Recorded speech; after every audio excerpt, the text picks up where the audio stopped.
bergembira bahwasanya mereka penghuni surga. Ya, kita sering dengar seperti di antaranya kata Rasulullah SAW bersabda, Abu Bakar fil jannah, Abu Bakar di surga, Umar fil jannah, Umar di surga, Ali fil jannah, Ali di surga, Utsman di surga, Zubair bin Awam di surga, Talhah bin Ubaidillah di surga, Abdurrahman bin Auf di surga, Abu Ubaidah bin Al-Jarrah di surga, Sa'ad bin Abi Waqqas di surga, yang terakhir adalah Sa'id bin Zaid. Sa'id bin Zaid di surga. Ini adalah 10 sahabat lelaki yang dijamin masuk surga. Kemudian datang dalam hadis-hadis yang lain juga disebutkan sahabat-sahabat yang tersebut seperti Al-Hasan dan Al-Husain, ya, yang Rasulullah mengatakan huma sayyida syababi ahlil jannah. Mereka berdua adalah pemimpin para pemuda di surga. Demikian juga Ammar bin Yasir, demikian juga Bilal bin Rabah yang Rasulullah mendengar tentang suara terompahnya di surga. Kemudian juga Abdullah bin Salam yang Rasulullah mentakwilkan mimpinya bahwasanya dia masuk surga. Kemudian Ukasyah bin Mihsan yang Rasulullah mengabarkan bahwasanya beliau masuk surga tanpa hisab dan tanpa azab. Kemudian juga Thabit bin Qais, ya, bin Syammas yang tidak ikut salat berjamaah karena khawatir dia penghuni neraka. Kemudian Rasulullah mengatakan engkau adalah penghuni surga. Kemudian Harithah bin Suraqah yang meninggal ketika sedang ikut perang Badar, dia kemudian di bagian belakang tahu-tahu kena panah. Lantas ibunya bertanya bagaimana Harithah bin Suraqah, maka Rasulullah berkata dia di surga. Kemudian Amr bin Thabit atau Usairim yang masuk surga ketika dia ikut perang Uhud dan dia langsung masuk Islam menjelang perang Uhud, dan dia belum pernah sujud meskipun sekalipun. Kemudian dia mati syahid. Rasulullah mengabarkan bahwasanya dia masuk surga. Dan Sa'ad bin Mu'adz radhiyallahu anhu yang Rasulullah kabarkan bahwasanya sungguhnya mendilnya, yaitu kaos tangannya di surga sangat indah. Kemudian Rasulullah kabarkan bahwasanya arsy bergetar ketika Sa'ad bin Mu'adz radhiyallahu anhu meninggal dunia. Ini di antara sahabat-sahabat lelaki yang dijamin masuk surga secara person, ya. Kemudian secara umum seperti Rasulullah SAW kabarkan, siapa yang ikut perang Badar maka masuk surga. Siapa yang ikut perjanjian Hudaybiyah dan yang mengikuti Bai'atur Ridwan, maka mereka diridhai oleh Allah dan mereka dijamin surga. Ternyata bukan cuma para lelaki yang dijamin masuk surga. Demikian juga datang dalam hadis-hadis bahwasanya sebagian sahabiyat juga dijamin masuk surga. Dan Rasulullah SAW telah bersabda, innaman nisa syaqaiqur rijal. Bahwasanya para wanita adalah belahan atau saudaranya para lelaki, ya. Belahannya para lelaki. Maksudnya apa? Maksudnya sebagaimana para lelaki memiliki akhlak tertentu, tabiat tertentu, dan berlaku pada mereka hukum-hukum tertentu, demikian juga wanita juga mirip-mirip. Lelaki ada yang begini, wanita juga ada yang begitu, ya. Ada yang bertabiat demikian, wanita juga ada yang bertabiat demikian. Yang berlaku hukum bagi lelaki juga berlaku bagi wanita, kecuali hukum-hukum khusus yang terkait dengan wanita. Oleh karenanya ketika ada lelaki-laki yang soleh, maka ada juga wanita-wanita yang solehah. Dan sebagaimana ada lelaki-lelaki yang dijamin masuk surga, ternyata juga ada wanita-wanita yang dijamin masuk surga. Makanya Allah gandengkan dalam Al-Quran, misalnya di surat Allah mengatakan dalam surat Al-Ahzab, innal muslimina wal muslimat, sungguhnya lelaki-lelaki muslim dan lelaki-lelaki dan wanita-wanita muslimah, wal mu'minina wal mu'minat, lelaki mukmin dan wanita mukminah, ya, wal qanitina wal qanitat. Terus Allah gandengkan lelaki yang qanit, yang taat beribadah, wanita yang taat juga beribadah. Sampai Allah sebutkan as-sabirin, sabirat, mutasaddiqin, mutasaddiqat, was-sadiqin, was-sadiqat. Ya, was-sadiqin, was-sadiqat, lelaki yang jujur, wanita yang juga yang jujur, dan seterusnya sampai Allah berfirman, wadz-dzakirinallaha katsiran wadz-dzakirat. Para lelaki yang banyak berzikir kepada Allah dan juga para wanita yang banyak berzikir kepada Allah, a'addallahu lahum maghfiratan wa ajran 'azima. Allah siapkan bagi mereka ampunan Allah dan ganjaran yang agung. Maka ini dalil bahwasanya hukum asal lelaki dan wanita sama. ya dalam hukum-hukum kecuali ada dalil yang mengkhususkan. Yang membedakan laki dengan wanita itu hanya sedikit. Hanya sedikit. Rata-rata apa yang berlaku bagi laki-laki berlaku juga bagi wanita. Nah, sebagaimana telah disebutkan, ada laki-laki yang dijamin masuk surga, ternyata ada juga wanita-wanita yang dijamin masuk surga. Siapakah wanita tersebut? Kita akan sebutkan wanita tersebut ya, yang dijamin masuk surga dan dalil-dalil yang menunjukkan akan hal tersebut ya. Di antaranya yang pertama adalah Khadijah bintu Khuwailid ya, istri Nabi sallallahu alaihi wasallam, dan dia adalah istri pertama Rasulullah sallallahu alaihi wasallam ya. Dan Rasulullah sallam hidup hanya beristrikan Khadijah sampai beliau meninggal dunia. Setelah Khadijah meninggal dunia, baru kemudian Rasulullah sallam menikah dengan para wanita ya. Dan dari Khadijah maka lahirlah putra-putri Nabi, yaitu Zainab, Ummu Kulthum. Yang pertama adalah Al-Qasim, Abdullah, kemudian Zainab, Ruqayyah, Ummu Kulthum dan Fatimah ya. Dan beliau adalah wanita yang pertama masuk Islam, dan secara umum manusia pertama kali masuk Islam adalah Khadijah. Dan Rasulullah SAW sangat mencintainya sampai Rasulullah SAW ketika Aisyah cemburu kepada Khadijah, padahal Khadijah sudah meninggal dunia, maka Rasulullah SAW berkata, "Inni qad ruziktu hubbaha." Aku telah diberi anugerah mencintai Khadijah. Bagi Nabi SAW mencintai Khadijah adalah anugerah ilahi ya. Anugerah dari Allah Subhanahu wa taala. Taib, dalil yang menunjukkan beliau sudah dijamin surga. Dari Abu Hurairah radhiyallahu anhu, beliau berkata, "Ata Jibrilun Nabiyya sallallahu alaihi wasallam." Jibril alaihissalam datang menemui Nabi. Faqala, kemudian berkata, "Ya Rasulullah, wahai Rasulullah, hadhihi Khadijatu qad atat ma'aha ina'un fihi idamun wa ta'am." Ini Khadijah datang menemuimu sebentar lagi masuk ke rumah, dan dia membawa sebuah bejana yang isinya ada kuah dan juga makanan. Idam itu seperti kuah, seperti lauk ya, yang berkuah dan makanan yang ada diletakkan dalam bejana tersebut. Fa idza atatka, kalau Khadijah datang menemuimu, faqra alaiha salam, maka sampaikanlah salam min rabbiha, dari Allah Subhanahu wa taala, dari Rabbnya, wa minni, dan dariku. Wa basyirha bi baitin fil jannah, dan beri kabar gembira kepadanya dengan sebuah istana di surga, min qasabin. Min qasab yaitu maksudnya dari mutiara yang besar. Mutiara yang besar yang dijadikan istana bagi Khadijah. Tentu mutiara di surga tidak sama seperti mutiara di dunia, tapi qasab maksudnya mutiara. La sakhaba fihi wala nasab, yang tidak ada suara-suara yang keras, teriakan-teriakan di istana tersebut, dan tidak ada juga nasab, tidak ada juga keletihan. Hadis riwayat Al-Imam Al-Bukhari.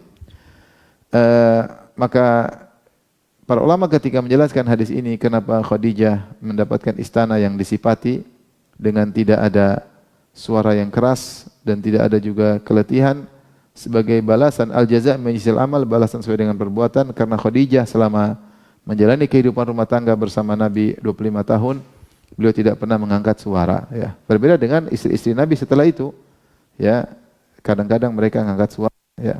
Kadang-kadang mereka mengangkat suara ya.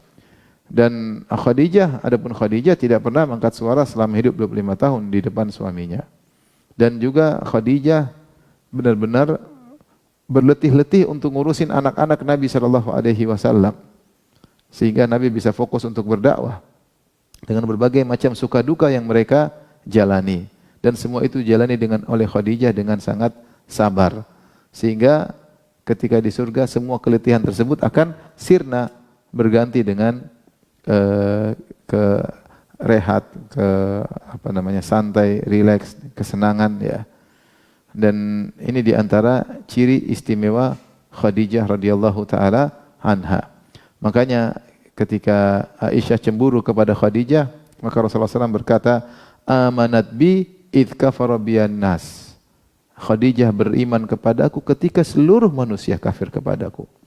wa saddaqatni idz kafara biyan nas, dan dia membenarkan aku ketika seluruh manusia mendustakan aku. Wa wasatni bimaliha wa nafsiha, dan dia menghiburku, membantuku dengan dirinya dan juga dengan hartanya. Dia membantuku dengan dirinya dan hartanya. Dan dia telah memberikan kepadaku anak-anak tatkala wanita-wanita lain tidak bisa memberikan aku anak-anak. Jadi maksudnya Khadijah radhiyallahu anha di antara sifatnya wa wasatni bi nafsiha wa maliha. Dia bantu aku dengan dirinya dan juga hartanya. Jadi selalu menghibur Nabi SAW, selalu menyenangkan Nabi SAW, ya, dan tidak pelit kepada Nabi SAW. Dia wanita saudagar yang kaya raya, semua hartanya dia berikan untuk dakwah. Bukan sebaliknya, banyak wanita yang malah menghabiskan harta suaminya. Ya. Ini Khadijah radhiyallahu taala anha. Maka ini renungan bagi kita, bagi para wanita mukminah. Renungan bagi wanita muslimah, wanita mukminah untuk bisa meniru akhlak Khadijah radhiyallahu taala anha. Mungkin kalau seperti Khadijah mungkin mustahil ya. Apa ini? Baterainya mati-mati ya.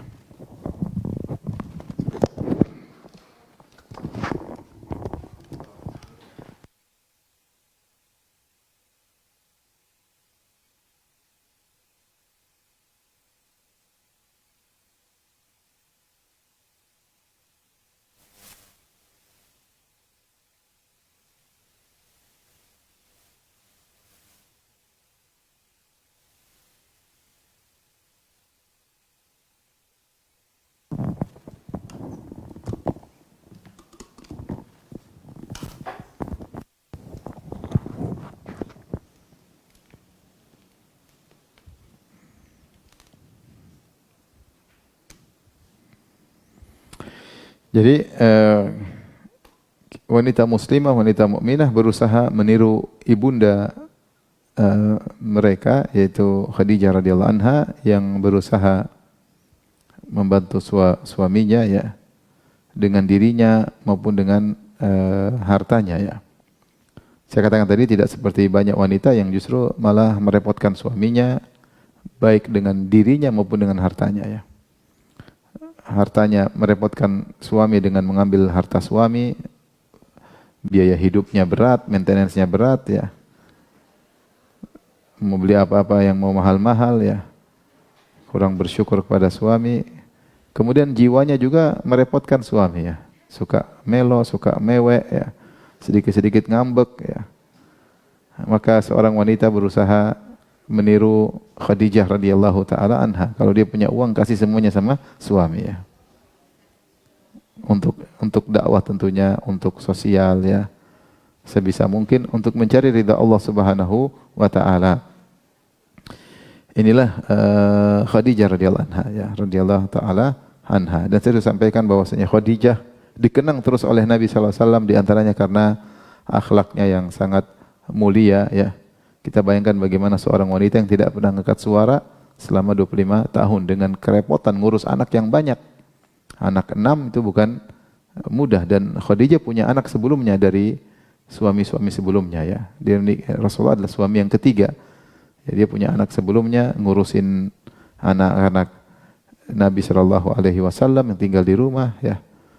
Dan semua itu dijalani oleh Khadijah radhiyallahu taala anha dengan tulus ya, sehingga meskipun beliau meninggal dalam kondisi tua ya, sebagaimana dikatakan oleh Aisyah Hamra'us Shidqain, yaitu sudah mulai tanggal giginya karena usia sudah 65 tahun, mungkin kalsium kurang karena banyak menyusui anak-anak Nabi sallallahu alaihi wasallam, tetapi Nabi selalu mengenangnya.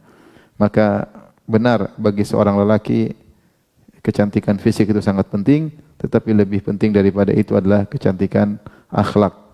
Maka seorang berusaha berakhlak mulia kepada suami karena Allah Subhanahu wa taala. Tapi ini adalah Khadijah, salah satu wanita yang dijamin oleh Nabi sallallahu alaihi wasallam masuk surga. Bahkan Jibril mengatakan Allah kirim salam kepadanya, ya. Allah kirim salam kepadanya, ya. Ya, faqra 'alaiha assalama min rabbih wa minni. Jika Khadijah datang wahai Rasulullah, sampaikan kepadanya salam dari Rabbnya dan dari aku, dari Jibril alaihissalam. Kita tahu kita kalau dikirim salam sama kiai atau sama syekh, kita senang banget ya. Sama apa namanya, pejabat, kita senang. Gimana lagi yang ngirim salam adalah penguasa alam semesta. Ya. Taib. Wanita kedua yang dijamin masuk surga adalah Aisyah radhiyallahu taala anha, yang dikenal dengan Siddiqah bintu Siddiq. Ayahnya diberi gelar Abu Bakar As-Siddiq yang selalu membenarkan, dan Aisyah diberi gelar dengan Siddiqah, wanita yang juga selalu membenarkan. Beliau adalah Ummu Abdillah, ya, Aisyah bintu Abi Bakar. Kunyahnya adalah Ummu Abdillah, dan dia berkunyah kepada ponakannya karena beliau punya ponakan yaitu Abdullah ibnu Zubair ibn al-Awwam, karena saudari kakaknya Aisyah yaitu Asma bintu Abi Bakar yang beda ibu satu bapak. Asma bintu Abi Bakar menikah dengan Zubair bin al-Awwam dan punya anak namanya Abdullah bin Zubair. Maka Aisyah berkunyah dengan ponakannya Ummu Abdillah meskipun dia enggak punya anak namanya Abdullah. Jadi Aisyah adalah Ummu Abdillah bintu Abi Bakar bin Kuhafah. Beliaulah sang wanita yang telah al-mubarra'ah min fawqi sab'i samawat, yang telah dinyatakan suci oleh Allah dari atas langit yang 7 dengan Allah turunkan surat An-Nur, ya. Bahwasanya ketika Aisyah dituduh berzina, maka Allah bela bukan hanya melalui mimpi kepada Nabi, bahkan Allah turunkan ayat. Ketika turun ayat-ayat tersebut, Aisyah berkata, "Wala nafsi ahqar." Saya merasa diriku tidak pantas. Saya menyangka Allah akan bela saya dengan memberi mimpi kepada Rasulullah SAW. Ternyata Allah turunkan ayat sampai 15 ayat kurang lebih membela Aisyah. Subhanallah, bagaimana seorang wanita yang semulia ini dibela oleh Allah sampai diturunkan ayat begitu banyak untuk membela Aisyah radhiyallahu taala anha. Taib, Amr bin As radhiyallahu anhu pernah datang kepada Nabi, dia berkata, "Ataitu Rasulullah sallallahu alaihi wasallam faqultu ayyun nasi ahabbu ilaik?" Ya Rasulullah, siapa orang yang paling kau cintai? Kisahnya Amr bin As ini dia baru masuk Islam. Dia baru masuk Islam, beberapa bulan kemudian Rasulullah perhatian sama dia sampai Rasulullah suruh dia jadikan dia sebagai panglima perang. Dan Rasulullah perhatian sama dia. Begitu perhatian sampai ketika dia ketemu Nabi, dia tanya, "Ya Rasulullah, siapa sih orang yang paling kau cintai?" Karena dia merasa sangat dicintai oleh Nabi. Jadi Nabi mensikapi dia sampai dia merasa dia orang yang paling dicintai, diperhatikan, termasuk golongan orang yang paling disayang. Maka dia tanya, "Ya Rasulullah, ayun nasi ahabbu ilaik?" Siapa orang yang paling kau cintai? Maka Rasulullah berkata, "Aisyah." Qultu, kata Amr bin As, "Minar rijal?" Laki-laki siapa yang kau cintai? Kata Rasulullah, Abu Bakar, bapaknya. Terus fulan, terus fulan. Nama Amr tidak disebut-sebut. Akhirnya Amr, saya berhenti, saya khawatir saya yang paling terakhir. Akhirnya dia enggak berhenti, enggak lanjutin. Tapi ini menunjukkan akhlak Nabi, bagaimana Nabi mensikapi dia sampai dia merasa dia sangat disayang oleh Nabi sallallahu alaihi wasallam, ya. Di sini ketika Nabi ditanya, "Siapa orang yang paling kau cintai?" Nabi mengatakan Aisyah, ya. Aisyah radhiyallahu taala anha, ya. Tentunya kalau Rasulullah cinta Aisyah, ya, makanya tentu Aisyah memiliki kelebihan yang banyak, ya. Memiliki kelebihan yang sangat banyak, ya. Di antaranya, ya, ketika terjadi apa namanya gap di antara istri-istri Nabi, ada dua kubu. Ada kubu Aisyah sama kubu Ummu Salamah. Ya. Jadi dua ibu-ibu enggak pernah mengalami ini kan? Enggak pernah.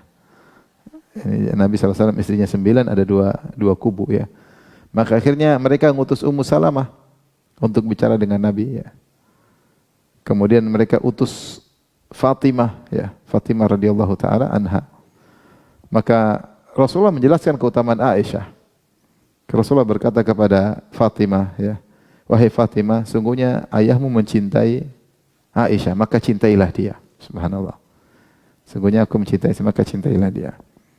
Kemudian kalau enggak salah Rasulullah juga berkata ketika membela Aisyah, entah kepada Ummu Salamah atau kepada Fatimah, kata Rasulullah kalau tidak salah kepada Ummu Salamah radhiyallahu anha, tidak ada seorang wanita pun yang aku sedang berselimutkan dengan dia turun wahyu kecuali Aisyah. Itu Rasulullah sedang berdoa dengan Aisyah, satu selimut tiba-tiba turun wahyu. Sementara kalau Nabi sedang sama istri-istri yang lain tidak turun wahyu. Ini menunjukkan keutamaan Aisyah radhiyallahu taala anha.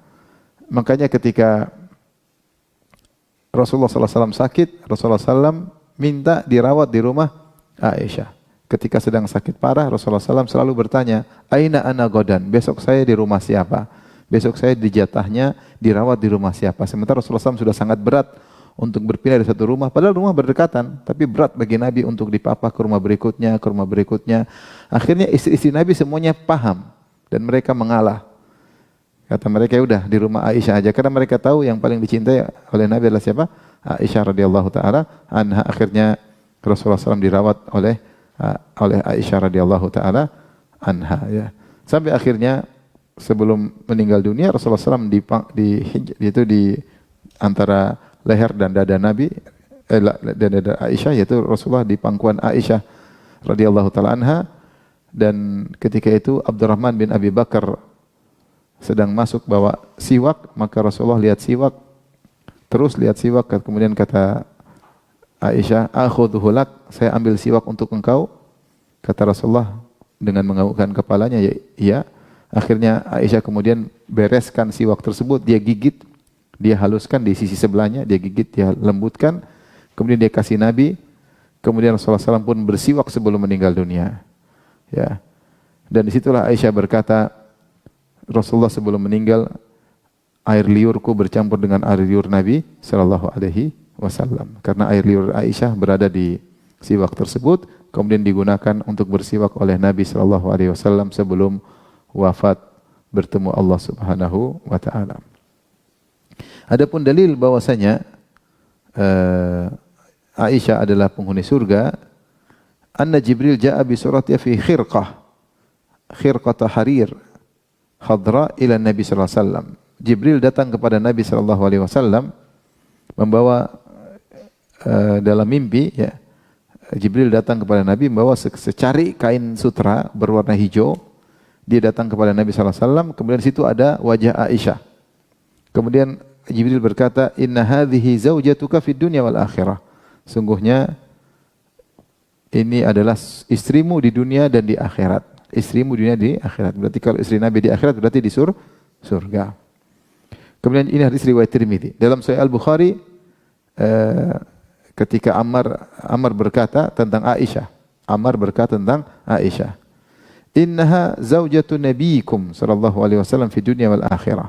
Ammar bilang, ketahuilah Aisyah adalah istri Nabi kalian di dunia maupun di akhirat. Yaitu Ammar tahu bahwasanya Aisyah masuk surga, akan menjadi istri Nabi di surga. Demikian dalam Sahih Bukhari ketika Aisyah sedang sakit, maka Ibnu Abbas datang menjenguk Aisyah. Ibnu Abbas berkata, "Ya Ummul Mukminin, taqdamina ala farati sidqin ala Rasulullah sallallahu alaihi wasallam wa ala Abi Bakar." Ya. Yaitu wahai Ummul Mukminin, engkau akan mendatangi, ya, Nabi sallallahu alaihi wasallam dan juga ayahmu Abu Bakar As-Siddiq, ya. Yaitu Abu Bakar dan Nabi telah mendahului engkau di surga dan engkau akan menyusul mereka berdua. Ini perkataan Ibnu Abbas. Ya, dia berkata ketika Aisyah sakit parah mau meninggal dunia, maka dia kasih kabar gembira, Ibnu Abbas, wahai Ummul Mukminin, engkau akan mendatangi farat. Farat itu maksudnya orang yang mendahului. Kalau seperti Rasulullah mengatakan, ana faratukum alal haud, aku adalah mendahului kalian di telaga, yaitu Rasulullah akan siapkan telaga buat umatnya sebelum datang umatnya untuk minum dari telaga, yaitu yang datang lebih dahulu kemudian mempersiapkan kondisi. Maka Ibnu Abbas memberi kabar gembira kepada Aisyah, wahai Aisyah Ummul Mukminin, sungguhnya kau akan kemana setelah meninggal dunia? Kau akan pergi menemui dua orang yang telah mendahuluimu dan menyiapkan segalanya untukmu. Siapa?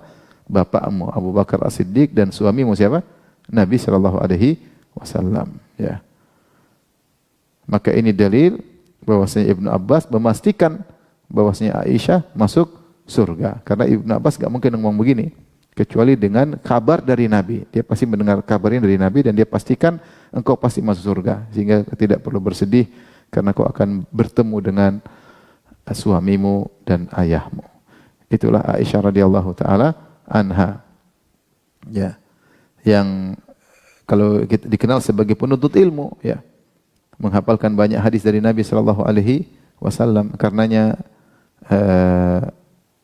ketika Rasulullah SAW meninggal, orang-orang menuntut ilmu kepada Aisyah radhiyallahu taala anha di balik hijab. Dan terkenal sangat dermawan. Aisyah radhiyallahu anha dikenal sangat dermawan. Maka tidak usah heran kenapa dia sangat dermawan, karena suaminya juga sangat dermawan. Ya, ini Aisyah radhiyallahu taala anha. Adapun dia cemburu, kan masih kecil sehingga dia tidak kurang bisa mengontrol, masih remaja, tidak seperti istri-istri Nabi yang lain. Aisyah masih sangat muda sehingga kecemburuannya sering terungkapkan dan dia yang cerita sendiri, saya cemburu, saya cemburu, saya cemburu, ya. Padahal dia yang paling dicintai, subhanallah. Bagaimana wanita paling dicintai tapi cemburu sama yang yang lain. Begitulah wanita, ya. Dan apa namanya, kesolehannya menemani Nabi SAW dalam suka dan duka, ya, menjadikan dia dijamin masuk surga oleh Allah Subhanahu Wa Taala dan juga oleh Nabi Sallallahu Alaihi Wasallam. Tapi wanita yang ketiga, ibu yang dirahmati Allah Subhanahu Wa Taala, siapa? Hafsah bintu Umar, istri Nabi yang lain juga datang riwayat khusus menunjukkan beliau adalah penghuni surga. Ya. Aisyah pernah berkata, wahiyallati kanat tusamini min azwajin Nabi SAW. Aisyah pernah berkata, dialah istri Nabi yang menyaingiku dalam kedudukan, ya. Itu sama-sama memiliki kedudukan yang tinggi, dan Hafsah teman dekatnya Aisyah. Dan Aisyah mengatakan dia yang menyaingiku. Wahiyallati kanat tusamini, ya, min azwajin Nabi SAW. Dialah yang menyaingiku dalam kedudukan di hati Nabi sallallahu alaihi wasallam, ya. Dan Hafsah adalah seorang wanita yang sangat rajin ibadah. Namun terjadi sesuatu kejadian menjadikan Nabi akhirnya menceraikan Hafsah. Jadi Rasulullah pernah mencerai wanita yang sudah dia gauli, di antaranya adalah Hafsah. Dari Anas bin Malik radhiyallahu anhu, beliau berkata, "Anna Nabi sallallahu alaihi wasallam talaqa Hafsata tatliqah." Rasulullah SAW menceraikan Hafsah talak satu. Talak satu. Fa'atahu Jibril alaihissalam. Maka Jibril datang beritahu Nabi. Jibril berkata, "Ya Muhammad, wahai Muhammad, talaqta Hafsah wa hiya sawwamah qawwamah wa hiya zaujatuka fil jannah." Bagaimana engkau mentalak Hafsah sementara dia seorang wanita yang sangat rajin puasa sunnah dan sangat rajin salat malam, dan dia adalah istrimu di surga. Akhirnya Rasulullah kembali kepada Hafsah. Adapun sebabnya kenapa Rasulullah mencerai Hafsah, wallahu a'lam bishawab, tidak dijelaskan dengan dalil yang tegas. Tetapi akhirnya Rasulullah kembali. Kenapa? Karena Hafsah adalah istrinya di surga. Sawwamah qawwamah, rajin puasa, rajin salat malam. Karena ibu-ibu kalau ada waktu, ya, apalagi kalau suami tidak di rumah lagi bersafar, hendaknya puasa sunnah, ya, puasa sunnah mumpung masih bisa puasa. Terus jangan lupa salat malam, ya. Salat malam, jangan tidur terus, ya. Bangun-bangun sudah duha, ya. Salatnya, ya. Bangun itu sebelum subuh, ya. Sebelum subuh ibu-ibu rajin salat malam, ya. Dengan salat malam itulah kita bisa bahagia. Ajak suami salat malam, ya. Hanya kebiasaan kita tidur jangan larut malam. Kita bangun sebelum subuh, misalnya 3:30, udah kita salat malam. Kalau suami lagi letih karena dia kerja keras, kita salat malam sendiri. Kita salat malam sendiri. Ini salat malam. Doain suami, doain anak-anak. Dengan begitu kita akan bahagia. Apapun masalah yang kita hadapi, kalau kita ada connecting dengan Allah, selalu punya hubungan khusus dengan Allah, Allah akan kuatkan kita. Allah akan kuatkan kita. Jadi inilah keistimewaan Hafsah, sawwamah qawwamah, dan dia adalah penghuni surga karena sawwamah qawwamah, sering puasa sunnah, sering salat malam. Maka ibu yang dirahmati Allah Subhanahu wa taala, rajin puasa sunnah. Apalagi ibu sudah tua yang sudah beruzur, ya. Mau ngapain lagi? Ya sudah, puasa sunnah sama sholat malam. Ya udah waktunya dekat sama Allah Subhanahu wa taala. Ya. Jangan keluar mulu, ke mall melulu ya. Bukan waktunya lagi seperti itu ya. Kalau udah 40 ke atas tuh sudah tahu diri harusnya ya. Udah 40 ke atas malah semakin semakin lincah ya, jangan. Maka ibu-ibu kalau udah 40 tahun ke atas, apalagi 50 tahun ke atas ya, apalagi 60 tahun ke atas ya, maka jangan lupa sholat malam, puasa sunnah diperbanyak ya, diperbanyak sambil menanti pertemuan dengan Allah Subhanahu wa taala.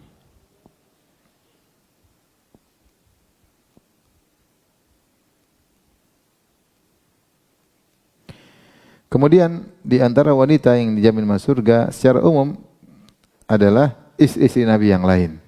Istri-istri Nabi yang lain.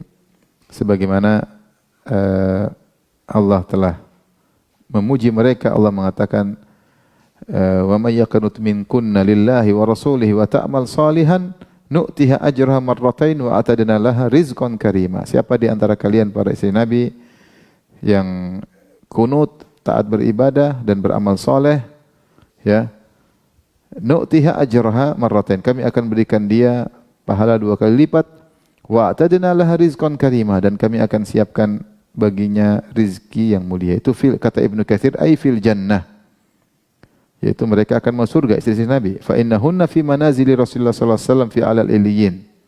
Karena istri-istri Nabi secara umum semuanya akan mendapatkan derajat yang tinggi, di sederajat dengan Nabi sallallahu alaihi wasallam, untuk menemani Nabi sallallahu alaihi wasallam ya.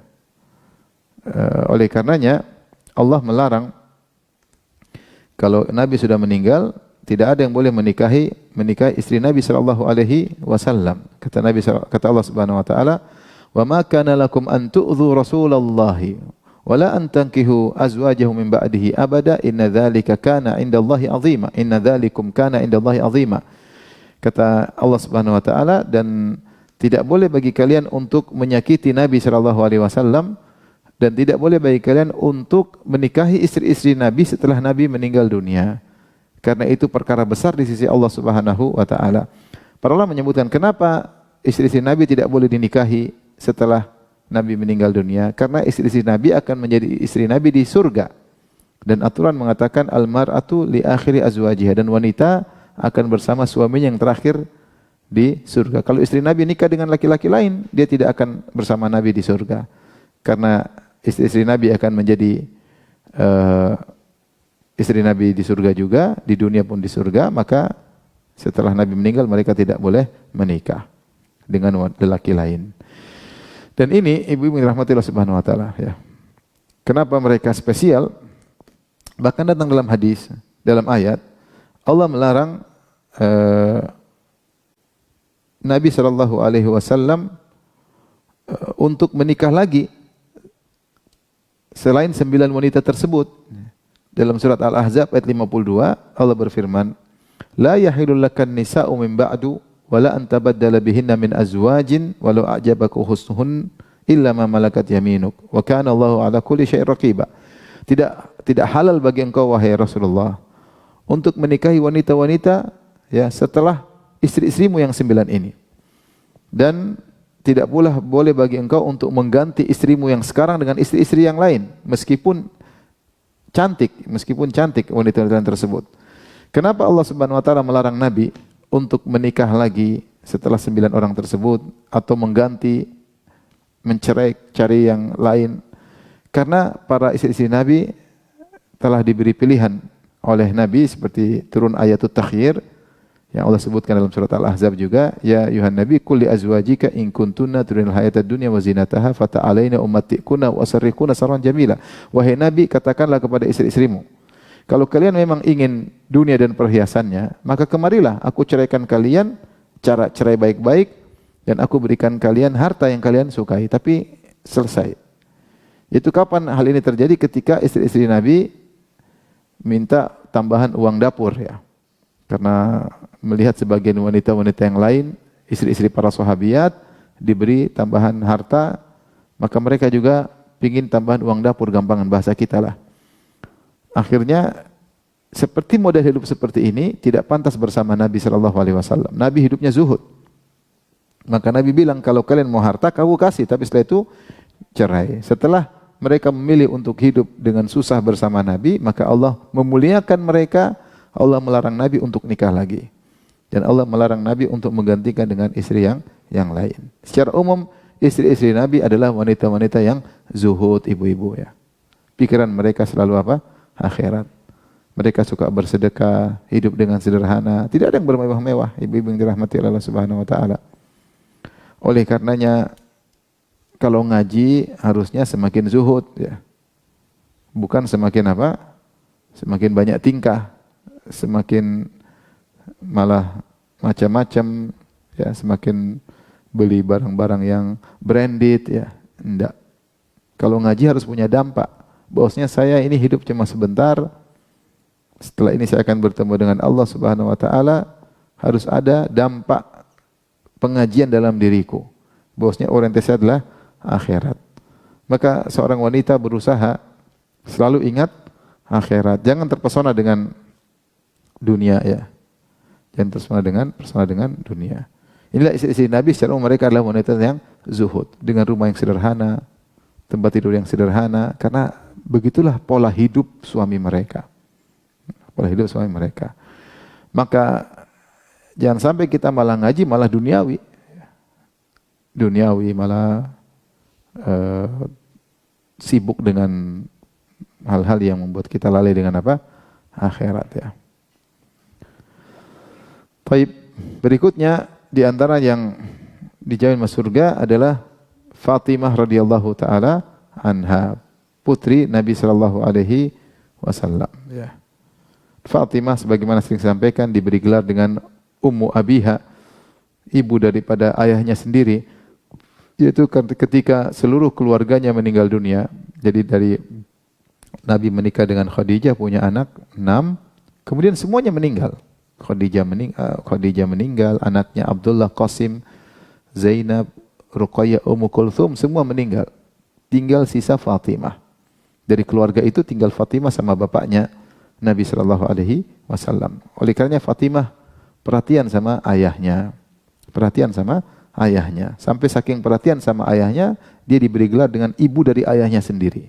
Seakan-akan dia mengambil posisi pengganti dari Khadijah yang ngurusin apa? Ayahnya. Kita dapati dalam kehidupan kita juga beda. Kita punya anak, ibunya udah meninggal, kakak-kakaknya udah meninggal. Siapa yang ngurus? Ya anaknya itu yang ngurus bapaknya. Sehingga Fatimah disebut dengan Ummu Habibah. Bahkan sejak kecil, ketika Rasulullah SAW sedang diganggu di Mekah, kemudian Uqbah bin Abi Mu'ayyid, Rasulullah sedang sujud di Ka'bah, kemudian Uqbah meletakkan kotoran di pundak Nabi. Siapa yang datang? Yang datang Fatimah. Fatimah datang, kemudian dia bersihkan kotoran tersebut dari pundaknya. Dan dia masih remaja. Kemudian dia menghadap Abu Jahal dan teman-temannya, kemudian dia maki-maki mereka untuk membela ayahnya. Demikian juga ketika ayahnya terluka dalam perang Uhud. Siapa yang ngurusin? Bukan istri-istri Nabi. Fatimah yang ngurusin. Fatimah yang ngurusin karena sudah terbiasa dia ngurus apa? Ayahnya, dan tinggal satu-satunya mungkin yang tersisa dari keluarga ya. Maka dia bersama Ali yang ngurusin Rasulullah, membersihkan luka di wajah Nabi sallallahu alaihi wasallam sampai akhirnya darah yang tadinya keluar akhirnya berhenti ya. Dan terlalu banyak tentang keutamaan Fatimah radhiyallahu taala anha. Di antaranya ketika Rasulullah SAW akan meninggal dunia, Rasulullah memberi kabar firasat, beri kabar kepada Fatimah ya. Dia berkata, wahai putriku, inna Jibril kana yu'ariduni al-Qur'an kulla sanatin marrah. Jibril biasanya ngajarin aku Al-Qur'an dari awal sampai akhir dalam setahun sekali. Wa innahu aradhanil 'ama marratain. Tetapi tahun ini Jibril mengajariku 2 kali dalam setahun. Wala arahu illa hadara ajali. Menurutku itu tanda bahwasanya ajalku sebentar lagi, sudah dekat. Kemudian kata Nabi, wa innaki awwalu ahli baiti lahaqan bi, dan engkau adalah dari Ahlul Bait yang pertama kali nyusul aku. Dan benar, setelah Rasulullah SAW meninggal dunia, 6 bulan kemudian, akhirnya Fatimah meninggal dunia. Fabakaitu, kata Fatimah, aku pun menangis ketika mendengar perkataan Nabi. Kemudian Rasulullah menghibur Fatimah, kata Rasulullah SAW, Ama tardaina an takuni sayyidata nisa'i ahlil jannah. Tidakkah kau ridha, wahai Fatimah, engkau menjadi pemimpin para wanita di surga, atau pemimpin au nisa'il mu'minin, pemimpin para wanita mukminah. Fadhahiktu lidzalik, kata Fatimah, aku pun tersenyum, senang, gembira mendengar hal tersebut. Hadis riwayat Al-Imam Al-Bukhari. Dan sebagaimana pernah kita sampaikan, Fatimah ketika minta pembantu karena kerja keras ngurusin rumah bersama Ali bin Abi Thalib sampai majalat yadi, ya, sampai tanganku menjadi keriput, kemudian tidak halus lagi seperti yang biasanya, sampai wajah Fatimah sering kena tungku karena bakar roti, ya, sampai bajunya juga kena asap, sampai ketika menyapu baju penuh dengan debu, ya, sampai lehernya sakit karena mikul air di timba, dan dia minta pembantu kepada Nabi Shallallahu Alaihi Wasallam karena kerja yang keras, harus menggiling gandum, yaitu dengan alat penggiling, batu yang disusun, ya, ini semua membuat dia tidak kinclong, ya, seperti sebelumnya. Maka ya tidak glowing seperti sebelumnya. Maka dia lapor kepada Nabi minta pembantu. Apakah Nabi kasih pembantu? Nabi tidak kasih pembantu. Bahkan Nabi berkata, ya Fatimah, ya, inna khairan nisa, sungguhnya wanita yang terbaik, ya, allati nafa'at ahlaha, yang bermanfaat bagi keluarganya. Maksudnya kau bekerja begitu, ini jalan menuju surga, jalan menuju surga. Dan Nabi tidak manjakan Fatimah padahal dia adalah putri bungsu, ya. Saya sering sampaikan, seandainya saya di posisi Nabi dan saya bisa datangkan budak banyak, saya kasih sama putri bungsuku. Tapi ternyata Nabi tidak demikian. Ya, dia malah suruh Fatimah untuk berzikir. Maukah aku tunjukkan kepada kalian berdua yang lebih baik daripada pembantu? Idza awaitu madja'akuma, kalau kalian berdua mau tidur, jangan lupa bertasbih 33 kali, bertahmid 33 kali, bertakbir 34 kali, dan itu lebih baik daripada pembantu. Dalam riwayat kata Nabi, bagaimana saya mau kasih pembantu kepada Fatimah, budak kepada Fatimah, sementara banyak ahlu suffah yang masih kelaparan. Mending saya jual budak tersebut, hasilnya saya belikan makanan buat orang-orang miskin. Maksud saya Fatimah adalah putri Nabi, tapi tidak manja. Bahkan Nabi tidak memanjakannya. Bahkan Nabi SAW menyuruh dia hidup bersabar. Dan dia mengalami penderitaan yang luar biasa. Semua keluarganya hilang, tinggal dia sebatang kara dari keluarga Rasulullah dan Khadijah. Ya, diuji dengan ujian yang berat, ya. Dan dia adalah wanita penghuni surga. Sekali lagi bahwasanya wanita penghuni surga bukanlah wanita yang orientasinya adalah dunia, enggak. Tapi orientasinya adalah akhirat, bersabar dengan kehidupan yang ada. Oleh karenanya ibu-ibu yang diberi kemudahan oleh Allah berupa kelapangan harta, manfaatkan untuk banyak sedekah, ya, mumpung ada rizki. Jangan menjadi perhatian adalah kemewahan. Ya, Rasulullah ketika menyebutkan tentang orang terbaik, siapa? Alladzina idza ru'u dzukirallah, yaitu orang-orang kalau dilihat kita ingat Allah Subhanahu wa taala. Jadi wanita terbaik itu kalau temannya lihat ingat Allah, bukan kalau dilihat sama temannya ingat branded. Nah, ini branded. Lihat ini perempuan itu, lihat ya. Jamnya branded, sepatunya branded, sendalnya branded, apalagi kacamatanya branded, suaminya juga branded. Jadi harusnya wanita soleh itu kalau dilihat membuat orang ingat apa? Akhirat. Bukan malah mengingat kekayaan, mengingat dunia. Enggak, ya. Sebagaimana Fatimah radhiyallahu ta'ala yang hidup dengan penuh kesederhanaan. Tapi di antara wanita yang dijamin masuk surga adalah Sumayyah Ummu Ammar. Sumayyah bintu Khayyat. Sumayyah bintu Khayyat adalah ibunya Ammar bin Yasir. Ammar punya bapak namanya Yasir, ibunya namanya Sumayyah, ya. Dan dialah wanita yang pertama kali mati syahid, ya. Ketika di Mekah dia dipaksa untuk musyrik kembali, sehingga akhirnya mereka tidak mau musyrik kembali, maka akhirnya mereka dibunuh. Mereka disiksa terlebih dahulu, disiksa. Ya. Dan yang menyiksa Sumayyah adalah Abu Jahal. Abu Jahal ambil herba itu tombak, kemudian dia tusukkan ke kemaluan Sumayyah. Ya, maka dia yang pertama kali mati syahid. Dari seluruh wanita yang pertama kali mati syahid adalah Sumayyah. Ya. Dari Utsman bin Affan radhiyallahu anhu beliau berkata, "Sami'tu an-nabiy sallallahu alaihi wasallam yaqul li Abi Ammar wa Ummi Ammar." Aku mendengar Rasulullah SAW berkata kepada Abu Ammar itu Yasir, kemudian Ummu Ammar itu Sumayyah dan Ammar. Kata Nabi, "Isbiru ala Yasir. Mau'idukumul jannah." Bersabarlah wahai keluarga Yasir, kalian disiksa sabar. Sungguhnya tempat pertemuan kalian adalah di surga. Maka Sumayyah dijamin masuk surga. Berikutnya di antara yang dijamin masuk surga, seorang wanita berkulit hitam yang dikenal dengan Ummu Zufar. Ada khilaf apakah dia Ummu Zufar atau lainnya, tapi intinya dia wanita berkulit hitam yang dijamin masuk surga oleh Nabi sallallahu alaihi wasallam. Dari Atha bin Abi Rabah. Atha bin Abi Rabah muridnya Ibnu Abbas. Bentar.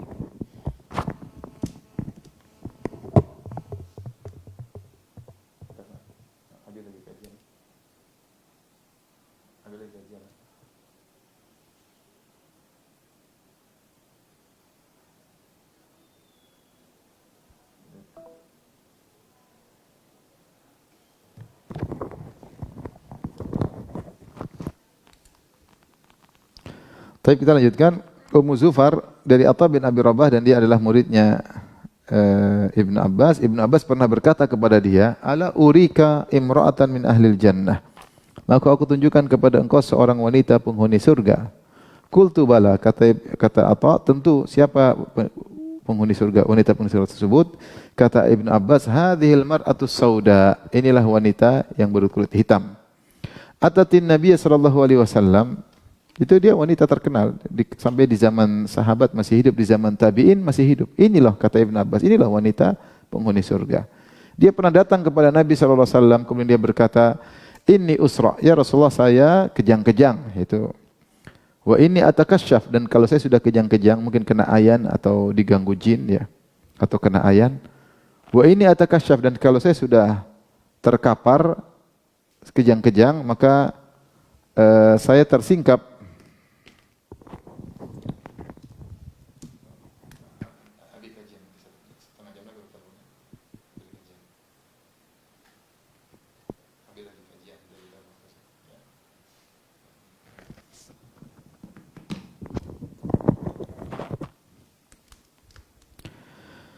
Dan dia mengatakan, "Wa inni atakasyaf," dan kalau saya sudah kejang-kejang saya akan tersingkap. "Fadu'ullaha li," itu terbuka sebagian auratnya. Doakan aku agar sembuh. Kata Nabi sallallahu alaihi wasallam, "In syi'ti sabarti walakil jannah." Kalau kau mau bersabar, kau akan dapat surga. Itu tidak sembuh, tetap sakit. Tapi kau akan dapat surga. "Wa in syi'ti da'autullah an yu'afiyaki." Kalau kau mau saya doakan Allah agar kau sembuh. Pilih mana? Doain sembuh atau sabar dapat surga. Qalat asbir, kata sang wanita, aku sabar. Pilih sabar. Qalat fa inni atakasyaf. Tetapi ya Rasulullah, kalau saya lagi kambuh, tersingkap sebagian aurat saya, itu mungkin pahanya, lengannya, betisnya. Fadu Allah an la atakasyaf. Berdoalah kepada Allah agar aku tidak tersingkap auratku ketika sedang kambuh. Fada alaha, maka Nabi pun mendoakan wanita berkulit hitam tersebut.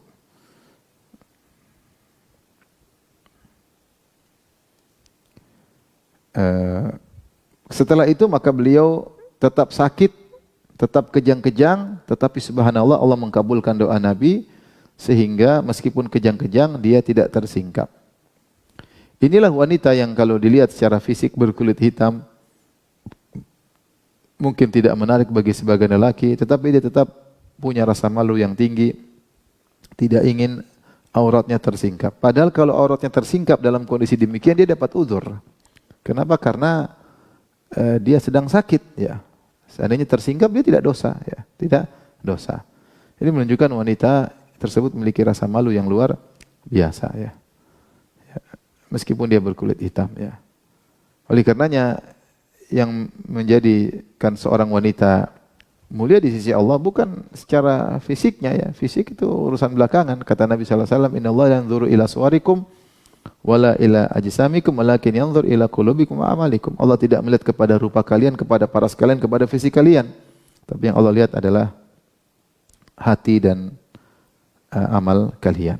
Maka para wanita jangan sampai lupa untuk memperbaiki akhlak, memperbaiki diri, menghiasi diri dengan rasa malu. Ya, ini wanita berkulit hitam aja dia malu meskipun dalam kondisi kejang-kejang. Seandainya kalau tersingkap pun dia tidak berdosa karena di luar kemampuannya, tetapi dia tetap tidak ingin tersingkap dan dia pilih sabar.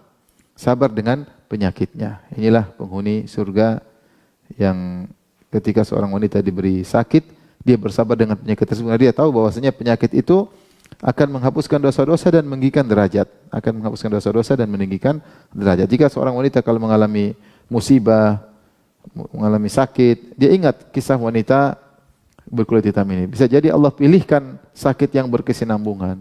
Tidak lain adalah untuk mengangkat derajatnya, untuk menggugurkan dosa-dosanya. Siap, tidak ada yang ingin sakit. Ya. Wanita ini juga tidak ingin sakit, tapi ketika tahu kata Rasulullah sabar masuk surga, dia pilih sakit. Ya.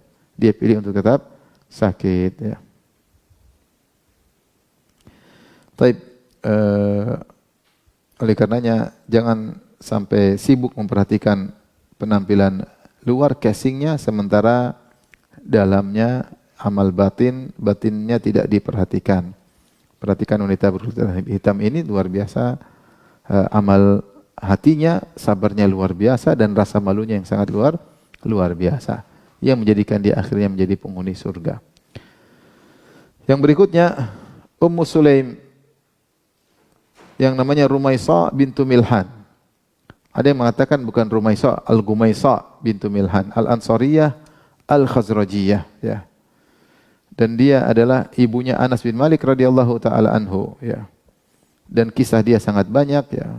Mengikuti banyak peperangan, dia ikut serta dalam perang Hunain, ikut serta dalam perang Uhud, dan dia termasuk wanita yang mulia.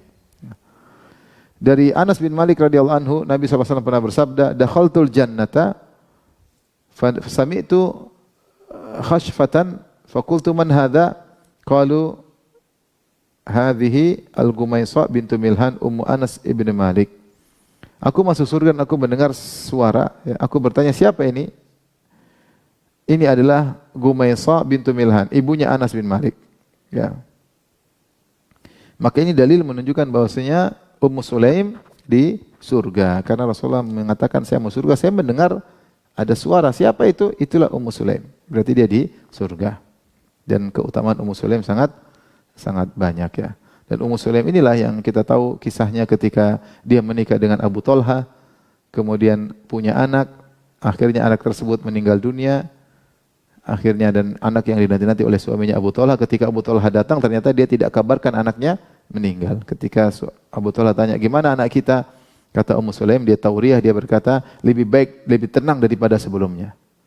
Lebih tenang, maksudnya sudah meninggal, tapi dipikir sudah lebih sembuh, lebih tenang daripada sebelumnya. Akhirnya dia kasih makan suaminya, kemudian dia berhias, kemudian berhubungan dengan suaminya, baru kemudian dia sampaikan anakmu meninggal dunia. Ya. Subhanallah, bagaimana seorang wanita yang menyabarkan suaminya. Ya. Biasanya suami yang nyabarin istrinya, sabar ndok. Ini malah suaminya yang disabarin sama istrinya, luar biasa Ummu Sulaim. Jadi kita perhatikan, masalah hati ini penting, masalah kesabaran, bertakwa kepada Allah, beriman kepada takdir, husnudzan bahwasanya apa yang Allah takdir yang terbaik. Dan benar setelah itu Rasulullah bertanya, tadi malam kalian berhubungan diberkahi. Ternyata benar, akhirnya punya anak dari hubungan tadi, punya anak akhirnya dari anak tersebut punya anak lagi 9 orang atau 10 orang semuanya hafidz Quran, ya. Kalau nggak salah nama anaknya kalau nggak salah Abdullah, ya. Terus punya anak para hufadz Quran. Jadi ini diantara keutamaan Ummu Sulaim, wanita yang soleha, ya. Dan dialah yang ketika Abu Talha melamar dia bilang mau kawin sama saya, masuk Islam. Akhirnya Abu Talha masuk Islam untuk menikah dengan Ummu Sulaim. Dia tidak bilang mana mahar sekian, berapa, enggak. Dia enggak mikir mahar. Jadi ibu-ibu otak itu jangan otak dunia, ibu, ya. Jangan otak ya. Otak tuh mikir apa? Akhirat. Kita alhamdulillah kita hidup. Waktunya makan-makan, waktunya tidur-tidur ya. Ibu-ibu juga udah pada gemuk semua juga alhamdulillah. Siapa lagi yang mau dicari sudah? Mobil juga ada, rumah juga ada ya. Mikir akhirat sudahlah. Udah cukup, usia juga sudah cukup ya. Ntar lagi juga dipanggil Allah ya. Maka jangan terlalu pikir dunia, udah cukup lah kita waktu masih muda-muda, kadang udah berumur semua ya. Kita mulai mikir akhirat, mikir bagaimana menata amal kita agar kita bertemu dengan Allah dengan amal yang terbaik, hari yang terbaik ya, umur yang terbaik ya. Yang berikutnya yang ke-9 ya. Ummu 9 ya. Enggak apa-apa, ibu-ibu error biasa, enggak apa-apa.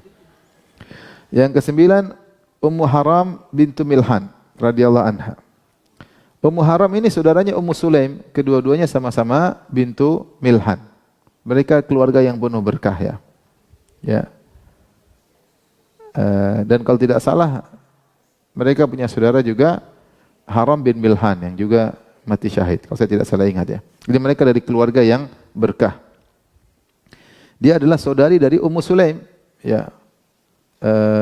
Bibinya Anas bin Malik radhiyallahu anhu dan dia adalah istri dari Ubadah bin Samit.